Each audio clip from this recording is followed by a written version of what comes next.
Falar um pouquinho agora sobre as condições históricas para a formação da filosofia. Quais foram as condições históricas para a formação desse tipo de conhecimento, de filosofia, esse amor ao saber? Então nós podemos apontar como principais condições históricas para a formação da filosofia na Grécia Antiga os seguintes aspectos. Primeiro, as viagens marítimas dos gregos. Então descobriram que não havia monstros e os seres fabulosos nos mares que a mitologia contava, mas também que os lugares e os locais onde habitavam os deuses, onde eles supostamente habitariam, os titãs, os heróis, eram na realidade habitados por outros seres humanos e que tinham outros deuses que não aqueles deles na Grécia. Né? Então as viagens produziram o desencantamento do mundo. Depois o Weber vai falar mais na frente, no século XX. A realização vai produzir esse desencantamento. O mundo vai perder, ou a desmistificação do mundo, né? Que passou a exigir uma nova explicação sobre sua origem, uma explicação agora racional, não mais fundamentada na fé, no mito, na crença, na religião. Né? A invenção também foi a atuação de calcular o tempo segundo as estações do ano, as horas do dia, os fatos importantes que se repetem. Então isso revela uma capacidade de abstração nova, inédita até então. Pelo menos o calendário grego, né, que é um pouco mais uma percepção do tempo como algo natural, algo que passa naturalmente, né, e não como algo que é fruto da intervenção, não algo como uma força divina, né, o Deus, por exemplo, Cronos, na mitologia grega, que é o Deus do tempo, o responsável, passe é também aquele que devolve, né, uma força divina incompreensível e incontrolável. A invenção da moeda também permite uma forma de troca, que não se realiza como escambo, né? Não mais na troca de produtos ou em espécie, né? Isso é a troca de uma mercadoria por outra, né? Coisas trocadas por outras. Né? Esse cálculo do valor semelhante de coisas diferentes, uma nova capacidade também de abstração, de generalização. O desenvolvimento da vida urbana também é fundamental, na qual predomina o comércio, o artesanato. Já tinha germes de capitalismo já na sociedade, um desenvolvimento de estrutura grega. Aprimoramento de técnicas de fabricação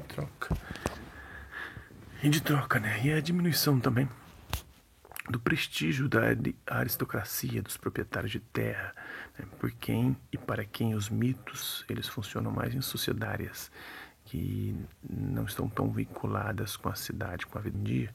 Eu moro na cidade, mas eu ia muito para a roça, para uma curtela, e lá tinha as lendas, né? Da mulher de branco, lobisomem, chupa-cabra. Então isso a gente encontra ainda muito no interior, na zona rural. Enquanto na cidade, na vida urbana, esses mitos, lendas vão caindo por... Além como a emergente classe de comerciantes ricos precisava encontrar de prestígio, poderio da aristocracia, de terras e de sangue, muitos procuraram o prestígio pelo patrocínio e o estímulo às artes. Então, esses comerciantes começam a enriquecer, eles começam também a financiar os inventores e também o conhecimento, os filósofos, até um papel importante e fundamental aí, né? Ou os pensadores, aqueles que desenvolvem algum tipo de conhecimento. Um ambiente favorável ao desenvolvimento da filosofia. A adoção, né? A escrita fonética, alfabética, é algo próprio dos gregos, que é diferente das outras escritas anteriores, né? Das escritas não fonéticas. A cada sinal, coisa, ou ideia, por exemplo, os egípcios, cada símbolo ali representava uma coisa específica, não era alfabética de letras, né, como a nossa. Então, na escrita alfabética, que é fonética também, as letras são independentes e podem ser combinadas de formas variadas, enquanto os outros tipos de escrita não. Ou seja, em escritas não fonéticas, o signo representa a coisa, a palavra representa a coisa, enquanto a letra nas escritas fonéticas e alfabéticas, ela não representa coisa, ela representa um som. O que mais aqui? Vamos ver. Se representar coisa, na escrita alfabética, a palavra designa uma coisa, ideia. das premissas de sacralizar os signos, ou de lhes dar um caráter mágico, de maneira que quem sabe é difícil, né? O nosso alfabeto tem letras. Já, por exemplo, os hieróglifos egípcios, eles possuíam muitas coisas diferentes.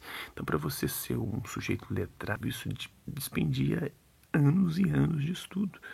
Era bastante complexo e complicado. Então, você cria uma classe, somente isso, de transmitir esse conhecimento, que é um conhecimento bastante complexo e dificultoso de se aprender. Então, quem sabe escrever e usar os inúmeros sinais tem poder sobre as coisas e também sobre os outros. A última, a escrita fonética alfabética, é fácil de aprender e é inteiramente leiga, não está ligada à religião.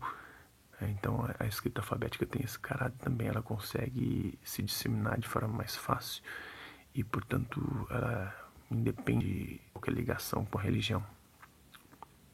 Então, ela é inteiramente leiga, ela é abstrata e racional.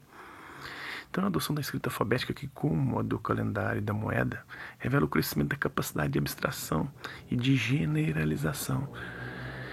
Isso porque, em vez de coisa que precisa por meio de uma imagem diferente, como os hieróglifos dos egípcios, os oferecem uma pequena gama de sinais ou signos abstratos que, quando combinam, apresentam sons das palavras, né? A invenção da política também é outro fator que vai ser de fundamental importância, porque ela introduz 3 aspectos que vão ser decisivos para a filosofia. O primeiro aspecto é a ideia da lei, da expressão da vontade coletiva, de uma coletividade humana que decide por si mesma, né? O que é melhor para si e como ela definir as internas. Apesar de que essa vontade vai ver isso já. Então, essa característica da polis grega, da cidade-estado, das cidades autônomas independentes que não estão submetidas a um reino, né, que tem completa autonomia e liberdade, é um espaço legislado, regulado, servirá de modelo para a filosofia propor que também o mundo é racionalmente. Isso vai propiciar também com que a argumentação seja desvinculada da religião. Agora, a coisa se dá através da deliberação, da discussão. Segundo fator importante é a constituição de um espaço público, a ágora, né, a praça pública. Mas apareceu um tipo de discurso diferente, daquele que era proferido ou preferido pelo mito, que é o discurso religioso. Então, o Nedente, ele recebe do oráculo, realmente, geralmente, sim, de suas filhas, musas, entidades que guiavam o poeta, e deuses, que eles deveriam obedecer, como eles deveriam se comportar, e tinha uma visão também trágica, um destino fato, né? Algo que não teria como ser mudado em idade humana.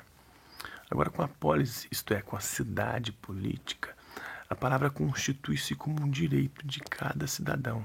É a isonomia, a igualdade pelos gregos, e a exegoria, o direito de todos poderem falar, praça pública, deliberar e ter as propostas ouvidas e serem consideradas, discuti-la com os outros, tentar persuadi-los, tomar uma decisão proposta. Quando surge o discurso político, humana compartilhada, diálogo, uma discussão, uma deliberação humana, isto é, com a decisão racional e exposição dos motivos ou das razões para fazer ou não, para decidir aquilo ou não. Mas a noção de cidadania na Grécia Antiga era um pouco limitada.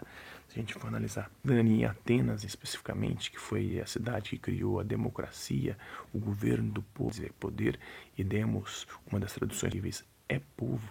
Então, onde se desenvolveu a cidade política, a atividade política também, que vem de polis, da cidade, a administração da cidade-estado, que tinha o sentido de mediante a qual um membro da polis pode exercer seu direito.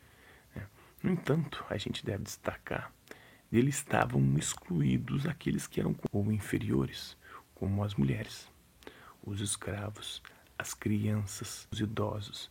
Depende, né? Em alguns momentos os idosos teve a gerontocracia, ou a gerúsia. Em alguns momentos teve a gerúsia, em Esparta também tinha a gerúsia, que é o espaço onde tinham os idosos, as pessoas mais velhas que eram ouvidas e levadas em consideração, mas pelo fato de ser idosos, pela pela questão da experiência de vida. Com o tempo, a gerúsia vai perdendo força e a argumentação vai se sobrepondo à experiência.